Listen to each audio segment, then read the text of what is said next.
అగణ్య దివ్యోరుగుణర్ణవ ప్రభుః సమస్త విద్యాధిపతిర్జగద్గురుః అనంత శక్తిర్జగదీశ్వరేశ్వరః సమస్త దోషాతి విదూర విగ్రహః లసతు శ్రీమదానందతీర్థేందుర్నో హృదంబరే యద్వచశ్చంద్రికా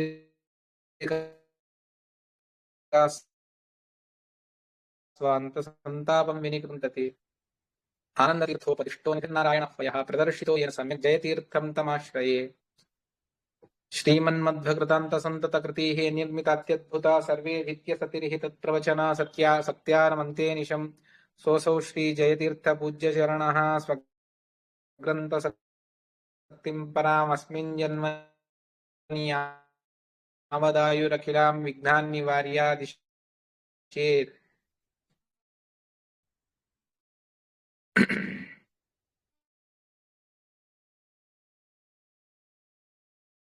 नवमी न्याय सुधाधिकृज्यमणि श्रीपादराजसन्मयि व्यासार्यान् विभागमन्त्रिभेदान् श्रीवादिराजानपि वन्दे हंसवरान् उत्तमगुरून् वेदज्ञवरान् श्री सत्यव्रत राघवेन्द्र मुनिपान् सद्बोध सध्यानपान् सत्याभिनवजो वेदवित्ता गुरुपिताखिलः सत्याधीशोत्मां यज्जिता शेषमायुत सत्यधीरकराब्जोत्तः ज्ञानवैराग्यसागरः सत्यज्ञानाख्यतरणिः स्वान्तध्वान्तं निकृन्ततु विद्यायां विबुधाचार्यं वेदज्ञानाब्धिचन्दिरं दुर्मतध्वान्तमार्ताण्डं सत्यध्यानमुनिं भजे सत्याभिघ्नकराब्जोत्थान् 50 वर्षपूजकान् सत्यप्रमोदतीर्थार्यान् नौमि न्यायसुधारतान् शास्त्रेषु पारदर्शवानं शास्त्रज्ञेषु च वत्सलं दीनभक्तोद्धारकरं सत्यात्मानं गुरुं भजे विद्यापीठविधातारं विद्यावारिधिचन्द्रं विद्यार्थिवत्सलं वन्दे महामहिमसद्गुरुम् आपादमौलिपर्यन्तं गुरूणाम् आकृतिं स्मरेत् तेन विघ्नाः प्रणश्यन्ति सिद्ध्यन्ति च मनोरथाः।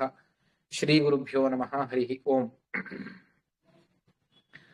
ఇవాళ టీకాచార్యుల వారి అర్థాత్ జయతీర్థుల వారి మధ్యారాధన మహోత్సవం.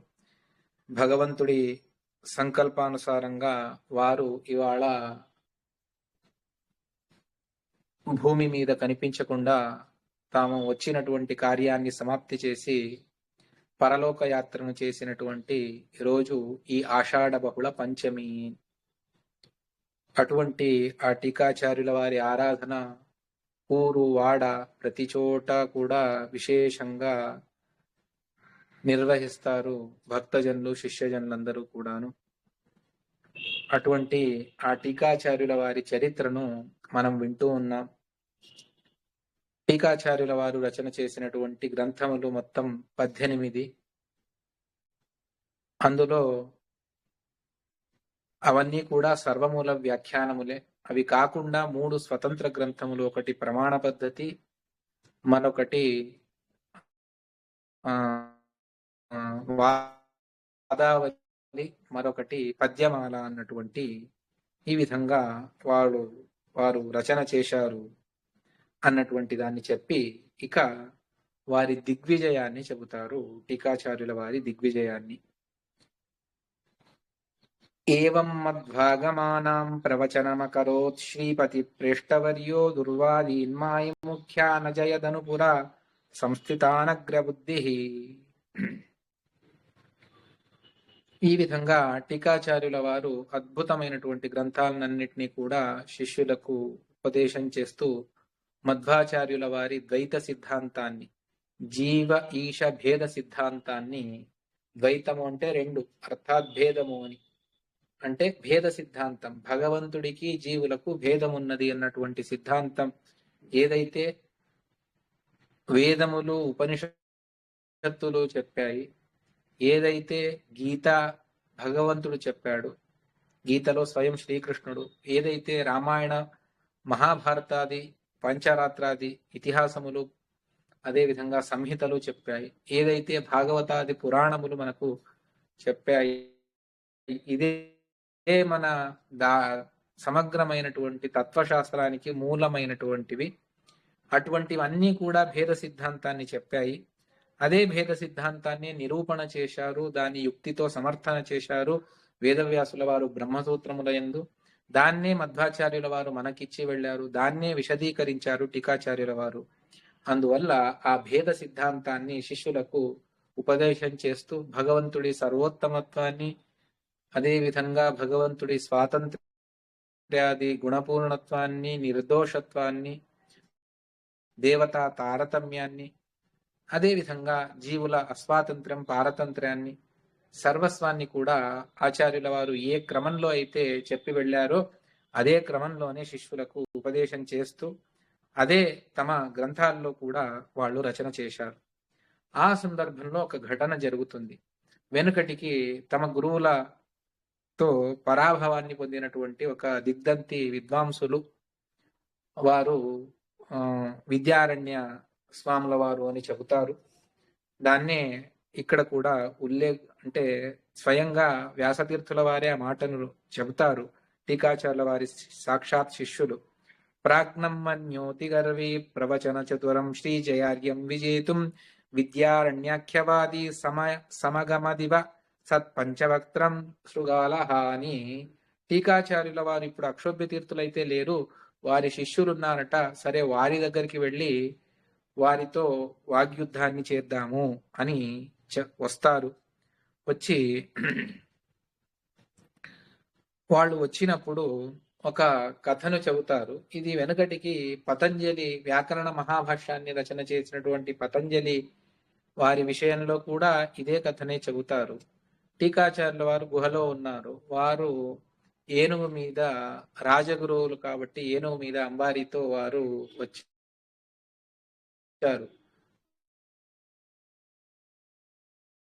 గుహ బయట నిలబడ్డారు. కోర్ భవాన్ అని అడుగుతారు. దాన్ని కోర్ భవాన్ అని అడుగుతారు. వాళ్ళు లోపల నుండి సర్పోహం అని చెప్పాలి. సర్పరూపంలో, అర్థాత్ శేషదేవుల వారి విశేష ఆవేశాన్ని పొందినటువంటి నేను అని, కానీ సర్పోహం అని చెబుతారు. రేఫ కుత్రగత అని అడుగుతారు.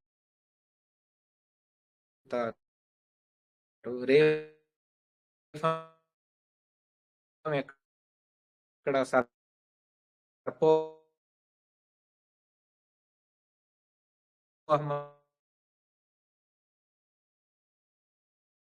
అని చెప్పాలి కదా అంటే దాన్ని మీరే తీసేసుకున్నారు అని చెబుతారు. ఈ విధంగా జరిగింది అన్నటువంటిది ఒక ఐతిహ్యం. తర్వాత ఇక్కడ వ్యాసతీర్థుల వారు రచన చేసినటువంటి దాంట్లో వాళ్ళు వచ్చి టీకాచార్యుల వారు రచన చేస్తూ ఉంటారు. ఏదో రచన చేస్తూ ఉన్నారు కదా, ఏమిటి అని అడుగుతారు. అప్పుడు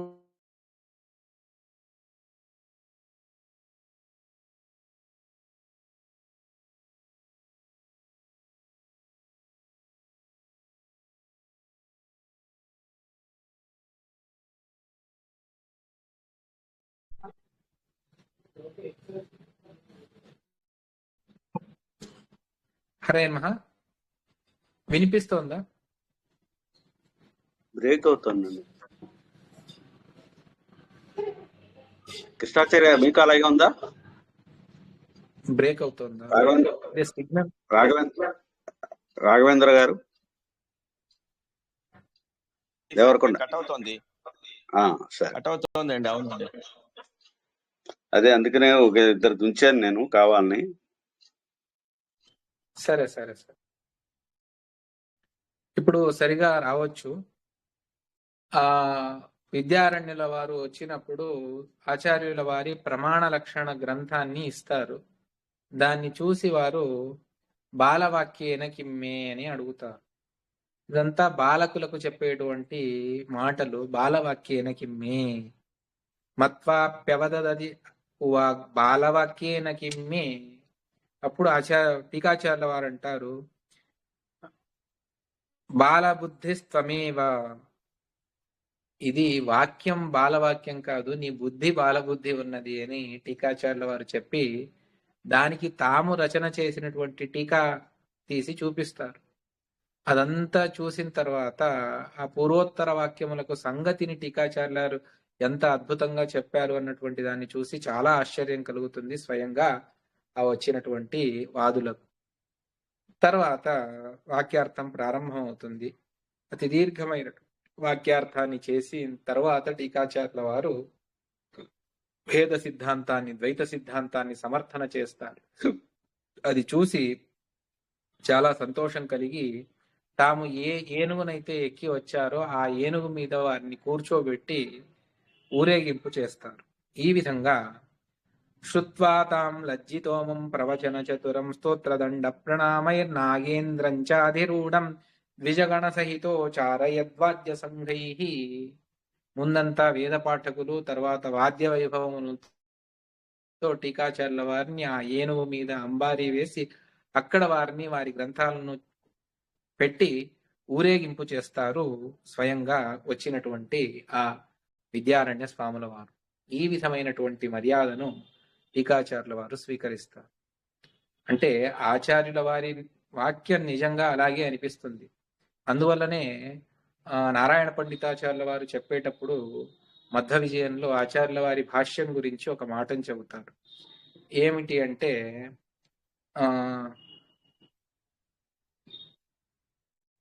బాలసంగమపి బోధయద్భృశం దుర్నిరూపవచనంచ పండితైః. బాల సంఘానికి కూడా ఆచార్యుల వారి మాటలు పైన అర్థమవుతాయి, లేదని కాదు. కానీ లోతుగా వెళితే మహామహా విద్వాంసులకు కూడా అక్కడ వారు ఆగిపోతారు. అంత విచిత్రమైనటువంటిది ఆచార్యుల వారి శైలి. అందువల్ల ఆ వాక్యాలను చూస్తే ఎవరికైనా అలాగే అనిపిస్తుంది. ఎందువల్ల చాలా గూఢార్థాలు ఉంటాయి, అవి ఏవి కూడా పైకి కనపడవు.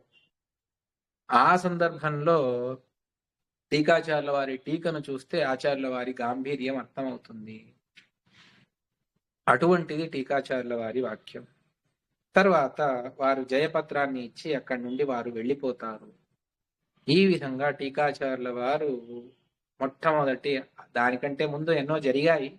ప్రసిద్ధమైనటువంటి ఇతిహాసంలో మనం చూసేటువంటి ఒక దివ్యమైనటువంటి ఘట్టాన్ని, అర్థాత్ ఆ ప్రసంగాన్ని, టీకాచార్యుల వారి ప్రసంగాన్ని వ్యాసతీర్థుల వారు మనకు వర్ణించి చెబుతారు.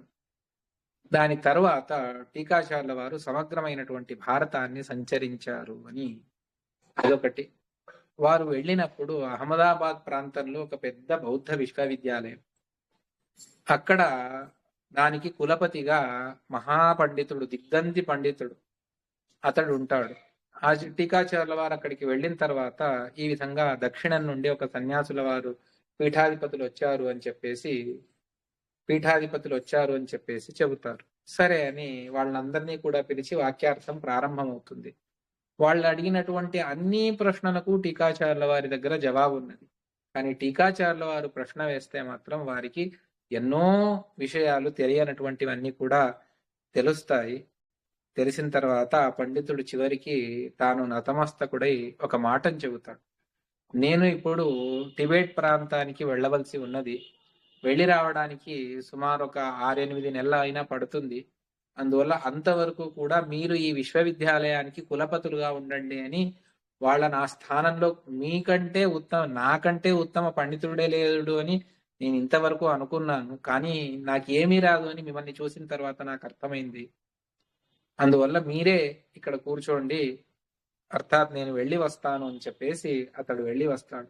అంతవరకు అక్కడ పెద్ద గ్రంథాలయం, అందులో ఉన్నటువంటి గ్రంథాలను అన్నిటినీ కూడా టీకాచార్యుల వారు దాన్ని అధ్యయనం చేసి, అర్థాత్ దానికి అన్నిటికీ కూడా తమ గ్రంథాల్లో జవాబును చెప్పి సిద్ధం చేశారు టీకాచార్యుల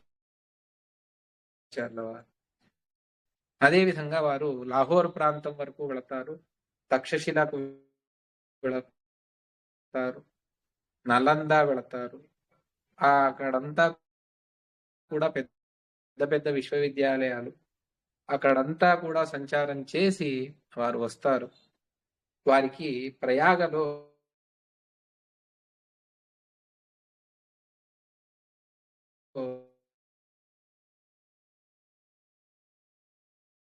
తమ శిష్యుణ్ణి వారు స్వీకరిస్తారు. వారు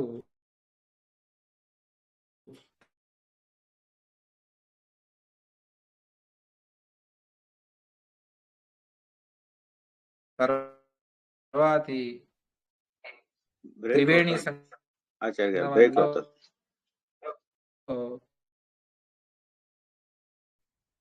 వారు ఆశ్రమాన్ని ఇస్తారు అన్నటువంటి దాన్ని స్నాత్వా కాశ్యాం త్రివేణ్యాం అవని సురగణై సంయుతస్తైర్వి విచార్య ప్రాదాతుర్యాశ్రమం సంపరిహృత విషయాయాశు విప్రోత్తమాయ కృత్వా తస్యాభిషేకం రఘుపతివజనే స్వస్య సంస్థానమస్మై ప్రాదాద్విద్యాధిరాజేత్యముమలమతిం ఘోషయామాస దిక్షు. కాశీ, హరిద్వార అన్ని కూడా. అవునా, నేను రెండు పెట్టాను. కాస్త హాట్స్పాట్ వైఫై కూడా పెట్టుకున్నాను, దీన్ని కూడా ఆన్ చేసి పెట్టుకున్నాను. మరి ఎందుకు అలా అవుతుంది అంటే సిగ్నలే కాస్త ప్రాబ్లం గా ఉంది.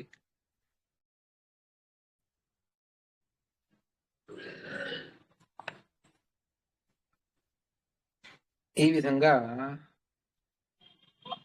ఆ ఉత్తరంలో ఉన్నటువంటి సకల క్షేత్రాలను దిగ్విజయం చేసి అక్కడ మత సిద్ధాంతాన్ని వారు స్థాపన చేస్తూ ప్రయాగ క్షేత్రానికి వస్తారు. ప్రయాగ క్షేత్రంలోనే తాము శిష్య స్వీకారాన్ని చేస్తారు అన్నటువంటిది.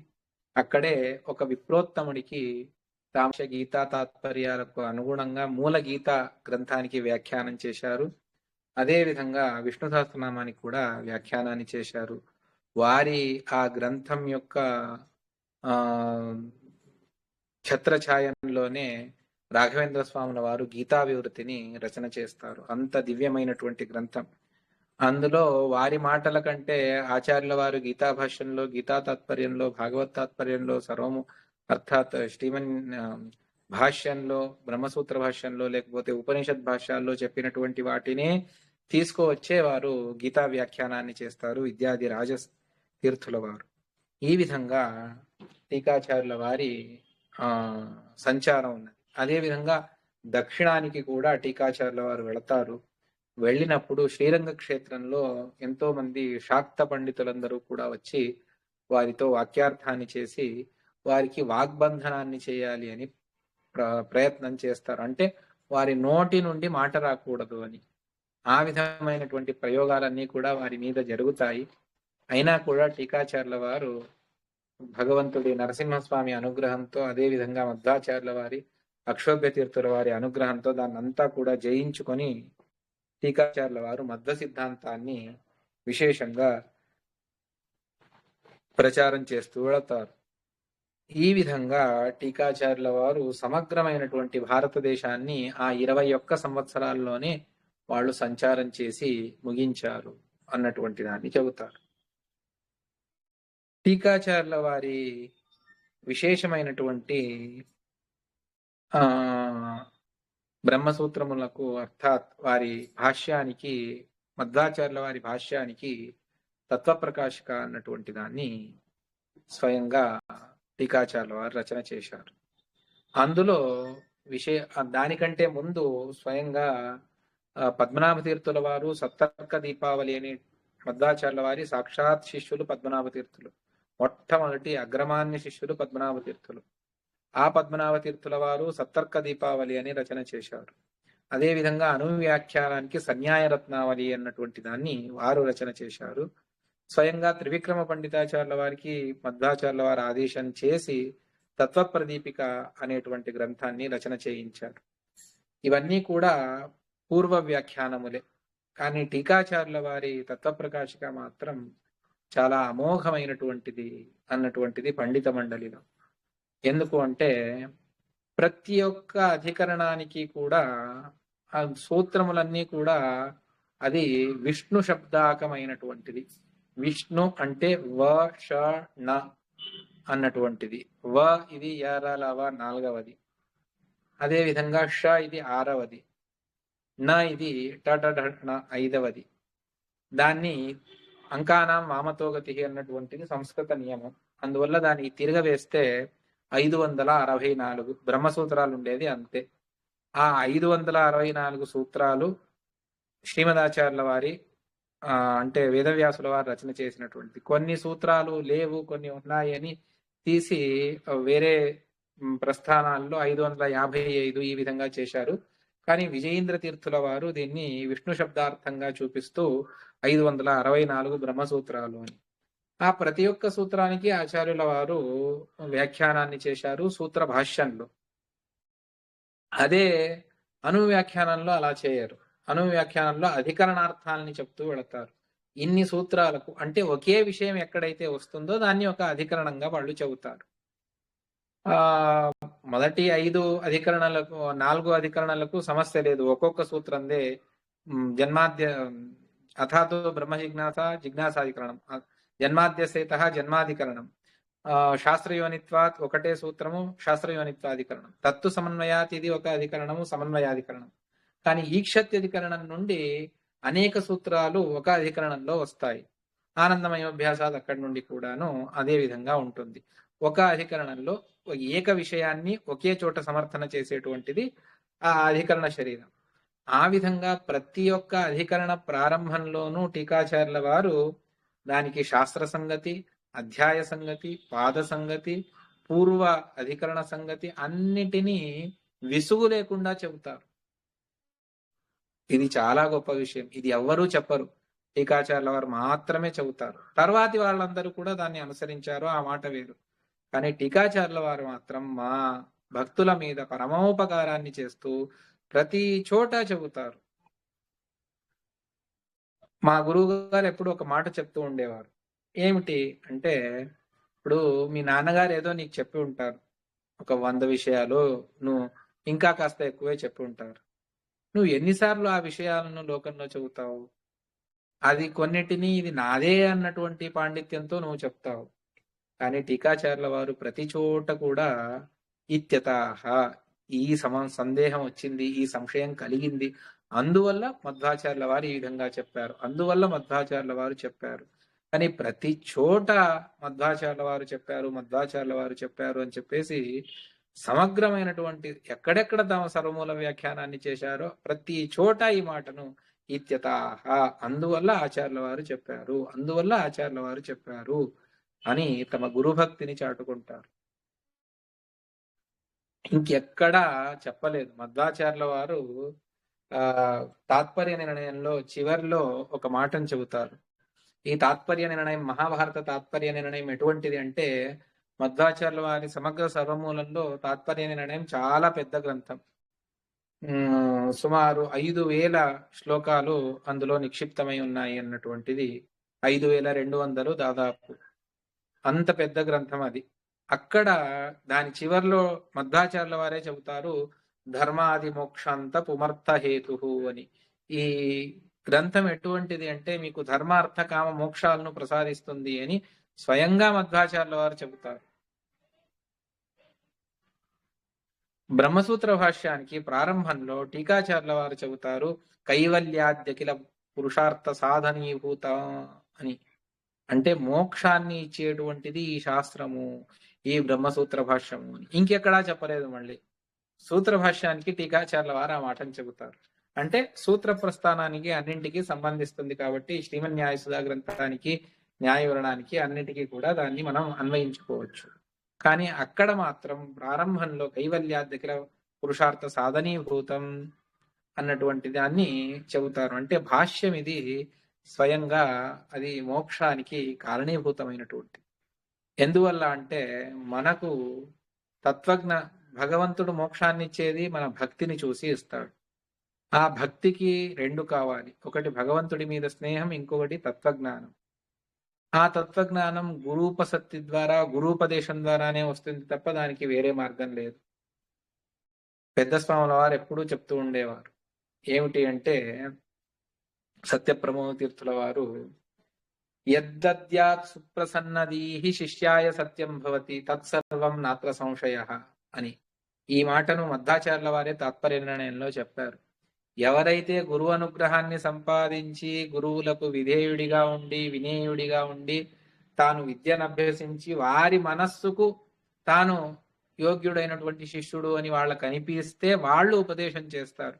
అది నిజమైనటువంటి తత్వజ్ఞానం. అటువంటి తత్వజ్ఞానాన్ని ప్రసాదించేటువంటిది సర్వమూల గ్రంథము. ఆచార్యుల వారు చెబుతారు, మనకు మానవులకు మోక్షానికి ఎంత కావాలో అంత సర్వస్వాన్ని నేను సర్వమూలంలో నిక్షిప్తం చేశాను. దాన్ని మీరు సరిగ్గా అర్థం చేసుకుంటే మీకు మోక్షం సిద్ధిస్తుంది అని. అందువల్లనే ఇదంతా చూసే 11వ సర్గ ప్రారంభంలో మధ్వాచార్యుల వారు భాష్య వ్యాఖ్యానాన్ని చేసేటప్పుడు ఫణిరాడ్ ఉపశుశ్రువాంస సనకాది ముని అని మధ్వ విజయంలో చెబుతారు. సాక్షాత్ శేషదేవుల వారు ఆకాశ మార్గంలో వచ్చి మధ్వాచార్యుల వారు చెప్పేటువంటి భాష్యాన్ని వింటూ ఉన్నారు. దానికి పాఠమంతా అయిన తర్వాత వెలుగు ఉంటుంది ఆకాశంలో, వెలుగు మాయమైపోతుంది. శిష్యులు అడుగుతారు, ఏమిటిది వెలుగు అంటే అప్పుడు ఆచార్యుల వారు చూపిస్తారు, అక్కడ శేషదేవుల వారు వచ్చి వింటూ ఉన్నారు. అదే విధంగా మధ్వాచార్యుల వారు ఒకసారి ఇప్పుడు ఉన్నటువంటి కపిల తీర్థం తిరుపతి దగ్గర అక్కడ చాతుర్మాస్యానికి కూర్చుంటారు. కూర్చున్నప్పుడు తిరుచానూరు అది శుకాచార్యుల వారి ఊరు.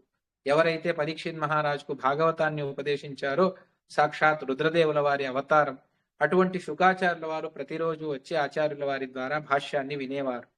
అంటే దేవతలకు కూడా మధ్వాచార్యుల వారి భాష్యం మాననీయమైనటువంటిది. మనం మధ్వనవమి నాడు ఏదో పల్లకిలో గ్రంథాలను పెట్టి ఊరేగించి భోజనాలను చేస్తాం మధ్వాచార్యుల వారి పేరు మీద. మహా అంటే ఆ వాళ్ళ అంగారక్షతి పెట్టుకుంటాం, ఇవి చెప్పారు మధ్వాచార్యుల వారు అని. కానీ నిజంగా మధ్వ జయంతిని మధ్వాచార్యుల వారి మధ్వనవమిని జరిపేది దేవతకంలో దేవేంద్రుడు మిగిలిన దేవతలందరూ కూడా ఉండి మధ్వనవమిని జరుపుతారు. అటువంటి ఆ మధ్వాచార్యుల వారి భాష్యాన్ని విన్న తర్వాత సనకాదులు అడుగుతారు, ఇంత అద్భుతమైనటువంటి భాష్యానికి ఫలితం ఏమిటి, దీనివల్ల మనకేం లాభము?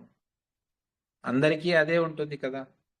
ఎందువల్ల అంటే ఎవరు కూడా బుద్ధివంతుడైనటువంటి వాడు వ్యర్థంగా ఏ పని చేయడు, తనకు లాభం ఉంటేనే చేస్తాడు. దీనికి లాభం ఏమిటి అంటే మోక్షమే దీనికి లాభం. మోక్షం ఎలా ఉంటుంది అంటే ఆ శేషదేవుల వారు మోక్షం ఎలా ఉంటుంది అన్నటువంటి దాన్ని అద్భుతంగా వర్ణన చేస్తారు. అక్కడ భగవంతుడి రూపాలు, బ్రహ్మాది దేవతలు భగవంతుడిని ఆరాధించడం, అక్కడ సర్వథా దుఃఖం అన్నటువంటిది లేదు, ఏ విధమైనటువంటి రోగాలు ఉపద్రవాలు ఏవి కూడా లేవు, అంత దివ్యమైనటువంటిది ఆ ఇది మోక్షము అని అంతా చెబుతారు. చెప్పిన తర్వాత సనకాదులు అడుగుతారు, మరి ఆ మోక్షానికి వెళ్ళేటువంటి మార్గం ఏమిటి అంటే అప్పుడు సాక్షాత్తు శేషదేవుల వారు చెబుతారు, మహానంద తీర్థస్య ఏ భాష్య భావం మనోవాగ్భిరావర్తయంతే స్వశక్త్యా సురాద్యా నరాంతా ముకుంద ప్రసాదాత్ ఇమం మోక్షమేతే భజంతే సదేతి. సురాద్యా నరాంత దేవతలను ఆరంభించుకొని, అంటే దేవతలు అంటే సాక్షాత్తు సరస్వతీదేవిని ఆరంభించుకొని, సరస్వతి, భారతి, గరుడ, శేష, రుద్రాది దేవతలను ఆరంభించుకొని మనుష్యోత్తముల వరకు ప్రతి ఒక్కరూ కూడా ఎవరైతే ఈ భాష్యాన్ని సదా మనోవాగ్భిర్ ఆవర్తయంతే స్వశక్త్య, తమ శక్తి అనుసారంగా తమ బుద్ధి అనుసారంగా మనోవాక్ రెండింటినీ కలిపి దీన్ని ఆవర్తన చేస్తూ ఉంటారు, అటువంటి వారికి భగవంతుడి యందు నిష్కల్మషమైనటువంటి అత్యధికమైనటువంటి భక్తి కలిగి వారు ఈ మోక్షానికి వస్తారు అని.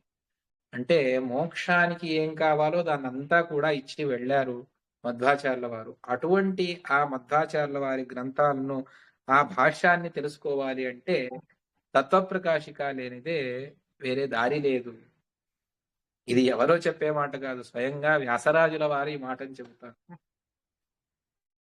గంభీరా నిర్మలా చేమ వ్యాకరిష్యే యథామతి. నా బుద్ధి ఉన్నంత నేను ఆలోచన చేసుకొని చెబుతాను. అంటే టీకాలో ఉన్నటువంటి అన్ని సర్వస్వాన్ని నేను చెబుతాను అని చెప్పేటువంటి ధైర్యం ఇంతవరకు మధ్వ సిద్ధాంతంలో ఎవరికీ లేదు, ఆ భ్రాంతి కూడా ఎవరికీ లేదు. అంటే ఊహించుకోవచ్చు టీకాచార్యుల వారి గ్రంథ విశేషాలు ఏ విధంగా ఉన్నాయి. ఆ వ్యాసరాజులంతటి వారు, వ్యాసరాజులు అంటే విజయేంద్ర తీర్థుల వారి గురువులు. విజయేంద్ర తీర్థుల వారికి రాఘవేంద్ర స్వాముల వారి పరమ గురువులు. 64 విద్యలు వారికి వస్తాయి విజయేంద్ర స్వాముల వారికి. రాజగురువులైనటువంటి వారు వ్యాసరాజుల వారు. సమగ్రమైనటువంటి భారతదేశాన్ని సంచరించి మధ్వ సిద్ధాంతాన్ని ఆ దర్భంగా నుండి కన్యాకుమారి వరకు కూడా ప్రచారం చేసినటువంటి 3 నరసింహస్వామికి 3 కళ్ళు ఉన్నాయి. ఆ విధంగా నేత్రాణీవ త్రయోపి త్రిజగతి నహరే రిందతే యత్ప్రబంధా అని ఆ వ్యాసరాజుల వారి గురించి చెబుతారు. అటువంటి మహాజటిలమైనటువంటి గ్రంథాలు 3 గ్రంథాలు, న్యాయామృతం, తర్కతాండవం, చంద్రిక. అటువంటి ఆ గ్రంథాలను వ్యాఖ్యానం చేస్తూ చెబుతారు. టీకాచార్యుల వారి గ్రంథాలను నేను పూర్తిగా వర్ణించలేను. రాఘవేంద్ర స్వాముల వారు ఒక ప్రసంగంలో అంటారు, టీకా గాంభీర్యముద్ధర్తుం వ్యాసతీర్థాదయ క్షమాహ అని. అంటే టీకాచార్యుల వారి గాంభీర్యాన్ని చూపించాలి అంటే వ్యాసరాజుల వారికి సామర్థ్యం ఉన్నదే తప్ప మనకు లేదు అని. అంటే వీళ్ళందరూ కూడా రాఘవేంద్ర స్వాముల వారు అంటే మనం బృందావనం ఉంటుంది, కొబ్బరికాయ కొట్టించేసి ప్రదక్షిణాలు చేస్తే మనకు కావాల్సిందంతా ఇస్తారు అని మనకి ఇంతే తెలుసు రాఘవేంద్ర స్వాముల వారి గురించి. వారు 54 గ్రంథాలను రచన చేశారు. అన్ని కూడా బాలబోధ, బాలకులకు, అర్థాత్ అప్పుడే వేదాంతంలో ప్రవేశించినటువంటి వారికి కూడా అర్థం కావాలి అని. వారి పాండిత్యాన్ని వారి శిష్యులైనటువంటి అప్పన్నాచార్యుల వారు ఒక దివ్యమైనటువంటి మంగళాష్టకముని చేశారు. అందులో చెబుతారు, సాలంకారక కావ్య నాటక కళా కాణాద పాతంజల త్రయ్యర్థ స్మృతి జైమినీయ కవిత సంగీత పారంగత. రాఘవేంద్ర స్వాముల వారికి ఎన్ని విద్యలు వచ్చు. అలంకార శాస్త్రం, సాలంకారక కావ్య శాస్త్రం, నాటకములు, కళ, నానా విధమైనటువంటి కళలు, కాణాద, కాణాద అంటే న్యాయశాస్త్రం, పాతంజల అంటే వ్యాకరణం, యోగ శాస్త్రం, కాణాద పాతంజల త్రయ్యర్థ స్మృతి, త్రయ్యర్థ అంటే వేదములు దాని అర్థములు, స్మృతి జైమిని అంటే మీమాంసా శాస్త్రం, జైమినీయ కవిత సంగీత పారంగత సంగీత శాస్త్రం. ఈ విధంగా ఈ సకల శాస్త్రములు కూడా వారికి కరతలామలకం రాఘవేంద్ర స్వాముల వారికి. వాళ్ళంటారు టీకా గాంభీర్యముద్ధర్తుం వ్యాసతీర్థాదయ క్షమాహ అని. టీకా గాంభీర్యాన్ని చెప్పాలి అంటే వ్యాసరాజుల వారు సమర్థులే తప్ప మేము కాదు అన్నటువంటి మాటను స్వయంగా రాఘవేంద్ర స్వాముల వారు చెబుతారు. ఈ విధంగా టీకాచార్యుల వారి గ్రంథ విశేషములు అన్నీ కూడా ఉన్నాయి అన్నటువంటి దాన్ని మనం చూడవచ్చు.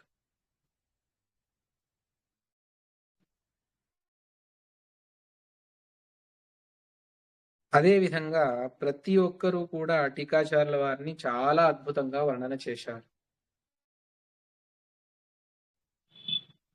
టీకాచార్యుల వారి గ్రంథములు అంటే త్రివేణి సంగమము అని రఘుత్తమ స్వాముల వారు తమ న్యాయవరుణ భావబోధంలో ప్రారంభంలోనే చెబుతారు.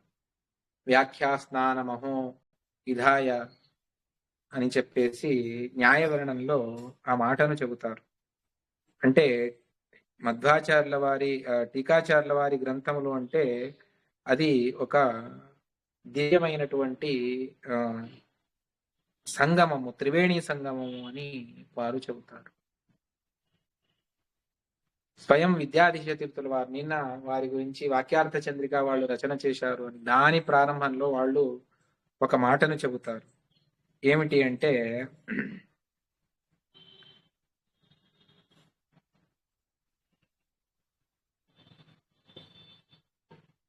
స్వయం రఘుత్తమ స్వాముల వారు ఈ మాటను చెబుతారు. మద్భోక్తిద్యునది జయార్య శుభవాక్ సూర్యాత్మజా సంగమే వ్యాఖ్యాస్నానమహో విదాయ హరే ప్రాప్య ప్రసాదం పరం ప్రాపుర్యే కృతకృత్యతాం గతమలా విద్యాధిరాజాదయో యోగీశా కృపయంతు తే జయమునిర్భావస్య బోధాయ మే. దానిపైన స్వయంగా టీకాచార్యుల వారిని తారకూర్మధృత సూత్ర భూభృత వేష్టితేన పవనోక్తి భోగిన అని స్వయంగా సూత్రములు అనేటువంటి పర్వతాన్ని పెట్టి చిలికి ఎవరైతే న్యాయసుధను పొందారో అటువంటి జయతీర్థుల వారిని నేను ఆశ్రయిస్తాను అని మద్భోక్తి ద్యునది, మధ్వాచార్యుల వారి మాటలు సర్వమూల గ్రంథాలు ఇవి స్వయంగా ద్యునది గంగానది, జయార్య శుభవాక్ సూర్యాత్మజ, టీకాచార్యుల వారి మాటలు అంటే యమునా నది, గుప్తగామినిగా వచ్చేటువంటిది బ్రహ్మసూత్రములు. ఈ విధంగా సూర్యాత్మజ సంగమే వ్యాఖ్యాస్నానమహం. అక్కడైతే త్రివేణి సంగమంలో మేము దిగి స్నానం చేస్తాం, ఇక్కడేమిటి అంటే ఇక్కడ వ్యాఖ్యానమే ఒక స్నానం. సూత్రములు, మధ్వాచార్యుల వారి గ్రంథములు, అదే విధంగా టీకాచార్యుల వారి గ్రంథములు, ఇది ఒక త్రివేణి సంగమం. దీన్ని వ్యాఖ్యానం చేస్తే దీనికంటే పవిత్రం ఇంకెక్కడా రాదు, అంత పవిత్రులమైపోతాము. వ్యాఖ్యాస్నానమహో విధాయ హరే ప్రాప్య ప్రసాదం పరం, భగవంతుడి అద్భుతమైనటువంటి ప్రసాదాన్ని పొందినటువంటి ప్రాపుర్యే కృతకృత్యతాం గతమలాహ, తమ జీవిత సార్థక్యాన్ని పొందారు విద్యాది రాజాది మహానుభావులు, టీకాచార్యుల వారి సాక్షాత్ శిష్యులు, అటువంటి వారు అని స్వయంగా న్యాయ వివరణంలో టీకా రఘుత్తమ స్వాముల వారు టీకాచార్యుల వారి గురించి, వారి యొక్క గ్రంథ విశేషాలను గురించి చెబుతారు. ఇంత అద్భుతమైనటువంటిది టీకాచార్యుల వారి మాటలు అని. అదేవిధంగా విద్యాధీశ తీర్థ స్వాముల వారు కొన్ని మాటలను చెబుతారు. వారి ప్రారంభంలోనే శ్రీమన్యాయ సుధా గ్రంథ వ్యాఖ్యానంలో టీకాచార్యుల వారు ఎటువంటి వారు అంటే, వారు సాక్షాత్తు అర్జునుడే అన్నటువంటి మాటను చెబుతారు.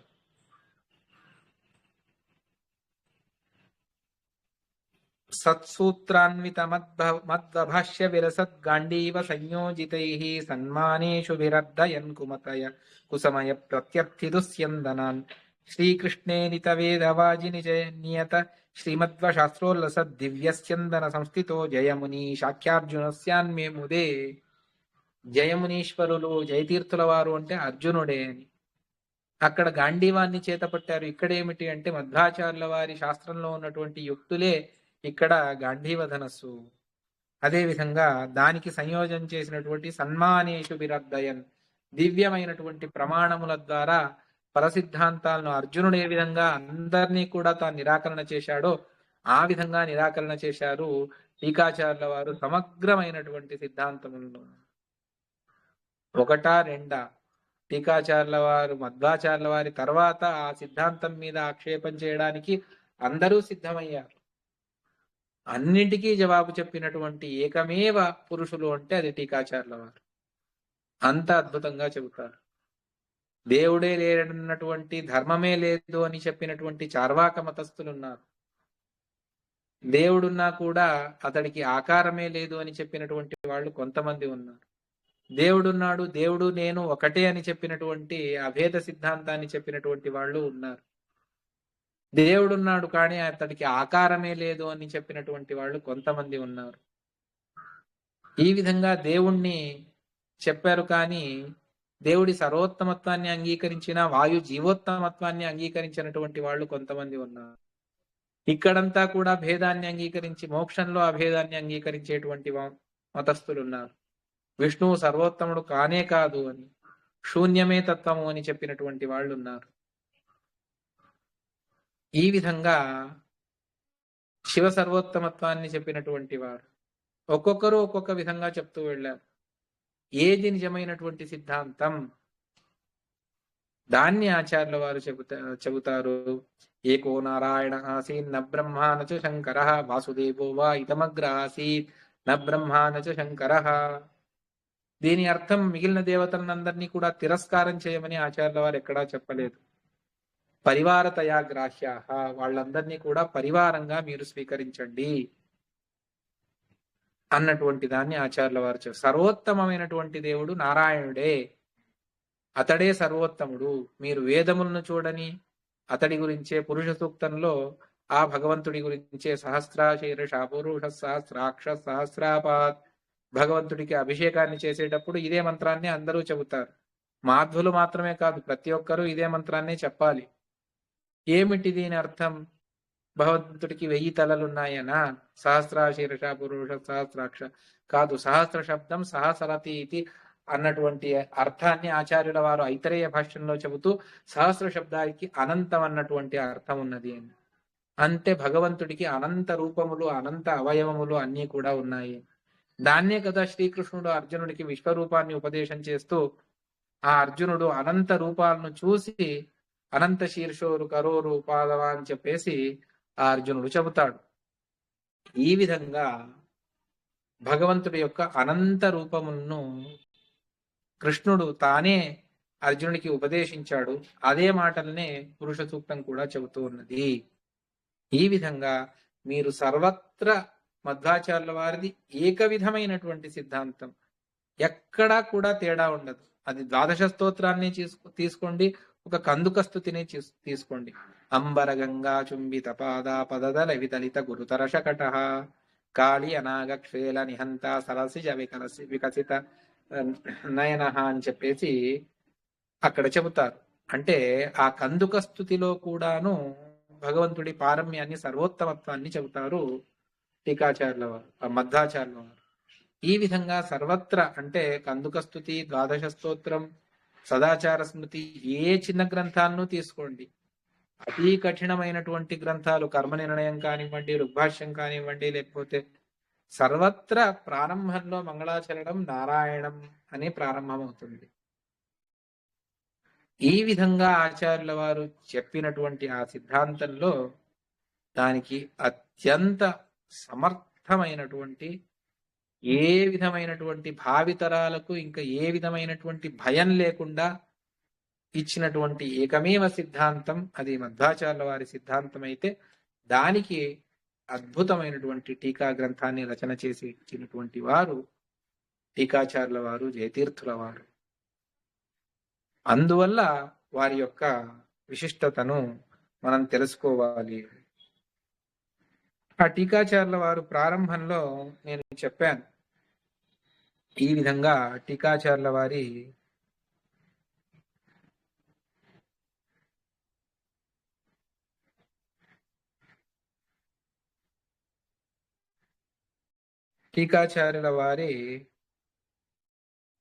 నిన్న ఒక మాటను తెలుసుకున్నాం. నశబ్దాబ్దౌగాఢ నచ నిగమ చర్చాసు చతురా నచ న్యాయే ప్రౌఢ నచ విదిత వేద్య అపివయం పరం శ్రీమత్పూర్ణ ప్రమతి గురుకారుణ్య సరణిం ప్రపన్నా మాన్యాస్మహ కివమిచ వదంతోపి మహతాం అని టీకాచార్యుల వారు తమకు సకల శాస్త్రముల పాండిత్యం ఉన్నది అని తాము ఎక్కడా చెప్పుకోలేదు.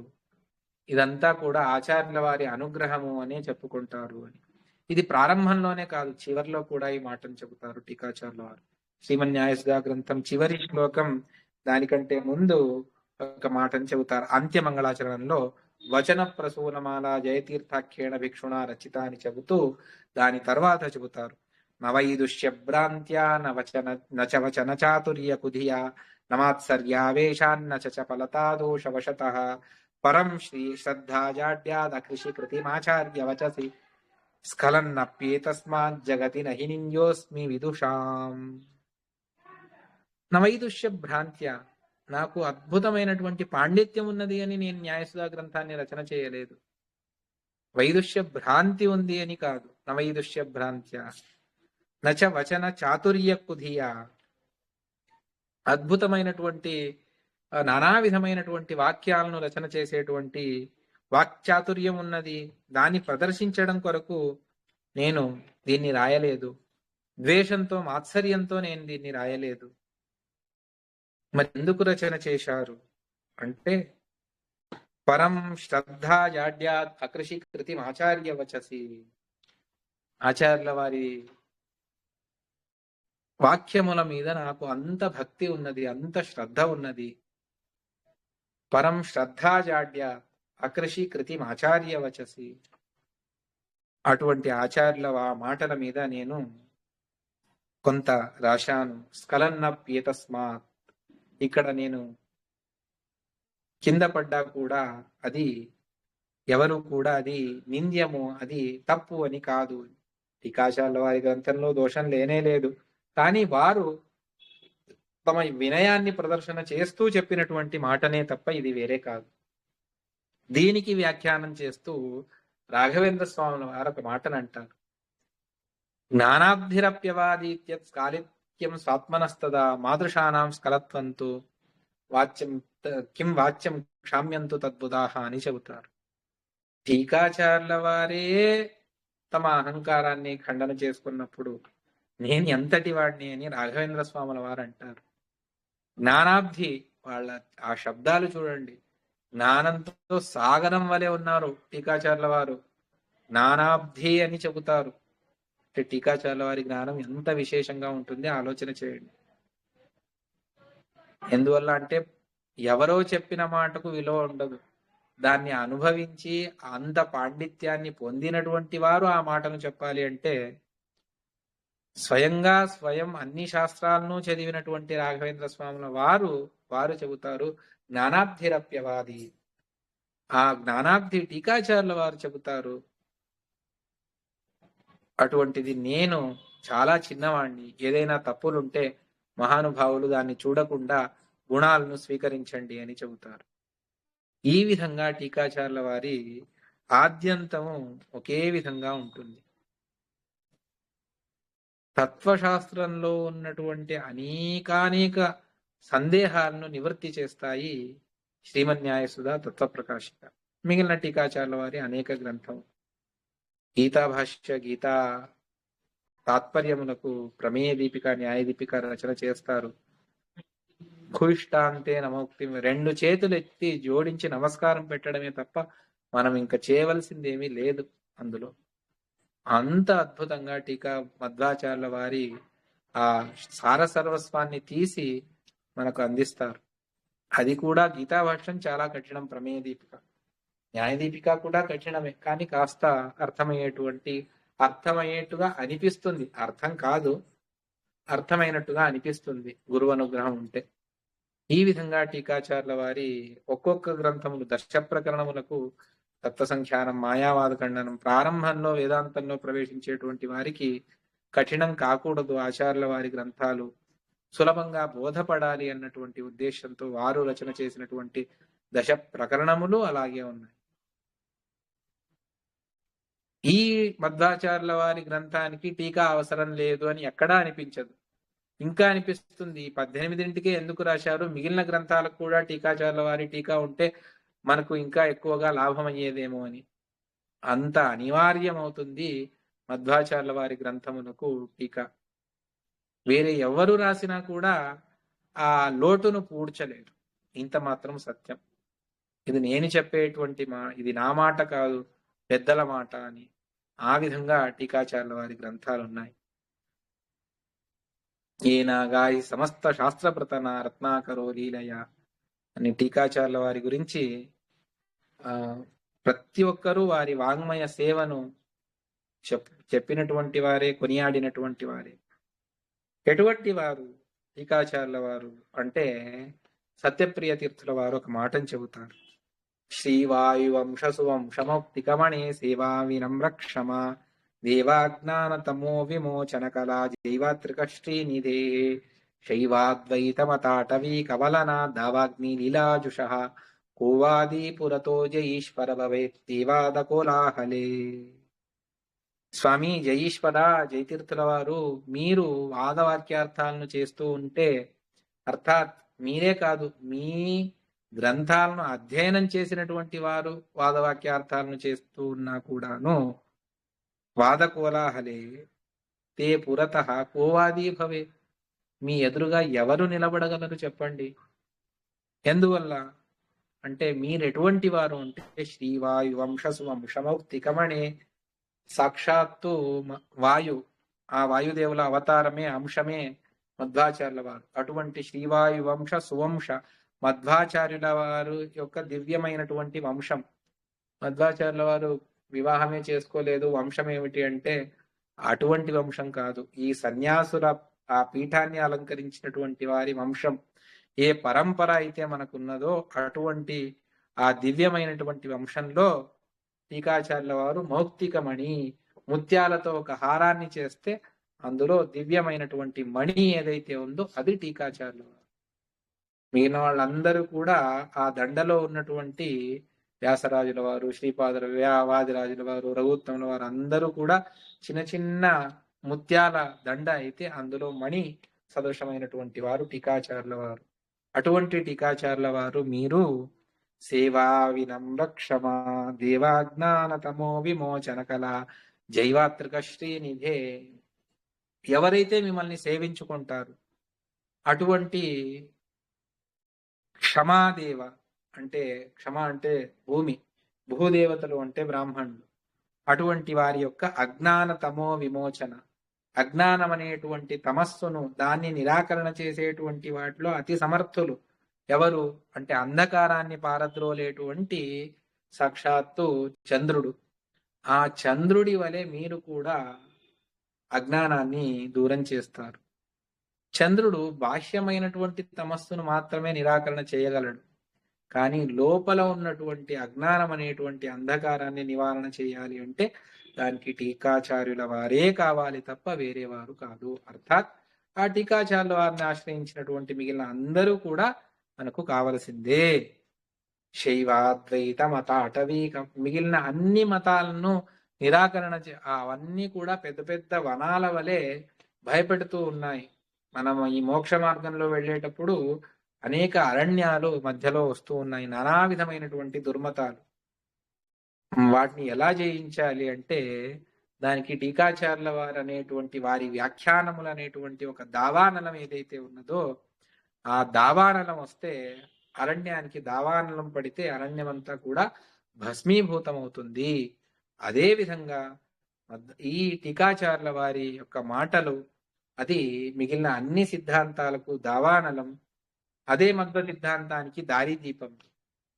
అటువంటి దివ్యమైనటువంటి వ్యాఖ్యానం దావాగ్ని లీలాజుష.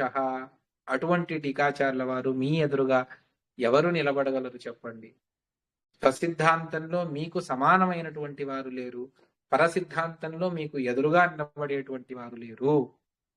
దాన్నే చెబుతారు ఎదురారై నిమగే సమరారై అని వ్యాసరాజుల వారు తమ యొక్క దివ్యమైనటువంటి మాటలో ఎదురా మీకు పరపక్షంలో మీకు ఎదురుగా నిలబడేటువంటి వాది ఎవరున్నారు చెప్పండి? ఎవరూ లేరు. స్వసిద్ధాంతంలో సమానమైనటువంటి వారు ఎవరైనా ఉన్నారా అంటే ఎవరూ లేరు.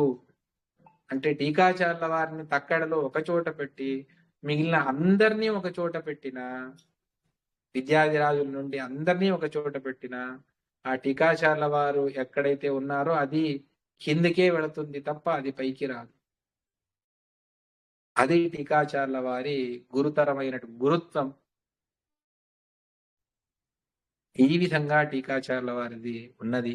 మహానుభావులు చెప్పాను కదా నిన్నటి నుంచి ఆచార్యుల వారికి ఏదో పిచ్చి పట్టినట్టుంది, మళ్ళీ మళ్ళీ అదే చెప్తున్నారు అని. పిచ్చి పట్టలేదు, ఉన్నటువంటి వాస్తవం అది. అందరూ కూడా తమ జీవితంలో తాము ఏమైనా సాధించాలి అని ఏదైనా ఉంటే అది శ్రీమన్యాయసుధా గ్రంథాన్ని పాఠ ప్రవచనం చెప్పి అయినా, దానికి వ్యాఖ్యానములను రచన చేసి అయినా, లేకపోతే టీకాచార్యుల వారి సమగ్రమైనటువంటి గ్రంథాలకు వ్యాఖ్యానం చేసి అయినా, దాని ద్వారానే వారి జీవిత సార్థక్యాన్ని వాళ్ళు పొందారు తప్ప మిగిలిన ఏదీ కూడా కాదు. ఇంత అద్భుతంగా టీకాచార్యుల వారి.